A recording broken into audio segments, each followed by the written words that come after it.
La réforme de l'orthographe, qu'est-ce qui a changé? Non, l'accent circonflexe ne va pas disparaître de la langue française. Non, vous ne serez pas obligé d'écrire oignon sans i si vous avez envie d'écrire oignon avec un i. Non, il ne s'agit pas d'une manœuvre politique pour détruire la culture française.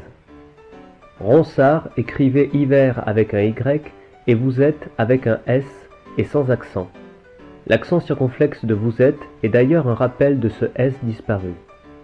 Molière, de même, écrivait forêt avec un s et sans accent, et ami avec un y. Depuis que François Ier a imposé l'usage du français en 1539, la langue française a connu maintes réformes, notamment en 1718, où les lettres J et V furent adoptées dans la deuxième édition du dictionnaire de l'Académie française et différenciées du I et du U. Il faudra attendre le XIXe siècle pour que l'ancienne forme javois, prononcée jaouais, soit remplacée par javais. En 1990, l'Académie française a proposé des rectifications orthographiques qui tendent à simplifier la langue française. Elle a cependant précisé « L'orthographe actuelle reste d'usage » et les recommandations du Conseil supérieur de la langue française ne portent que sur des mots qui pourront être inscrits de manière différente sans constituer des incorrections ni être considérés comme des fautes. Ainsi, depuis 1990, les enseignants maîtrisant cette nouvelle orthographe l'appliquent au quotidien, mais les écoliers et les étudiants utilisant l'ancienne orthographe ne sont pas pénalisés. Voici quelques exemples de simplification.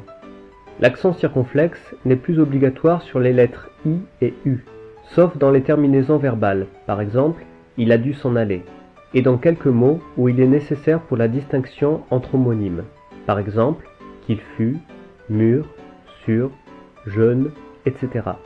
Vous pouvez donc écrire une île ou une flûte avec ou sans accent circonflexe. Les mots empruntés suivent dorénavant les règles des mots français, par exemple un scénario, des scénarios avec un S, et non des scénarii. Le participe passé du verbe pronominal se laisser devient invariable lorsqu'il est suivi d'un infinitif. Par exemple, elle s'est laissée enfumer, sans E. Les mots composés, de type pèse-lettres, suivent au pluriel la règle des mots simples. Par exemple, un pèse-lettres, des pèse-lettres avec un S à lettres. Un chasse-mouche, des chasse-mouches avec un S à mouche, etc.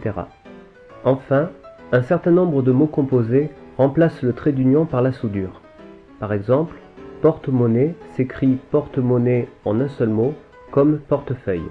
Hydroélectrique s'écrit hydroélectrique en un seul mot.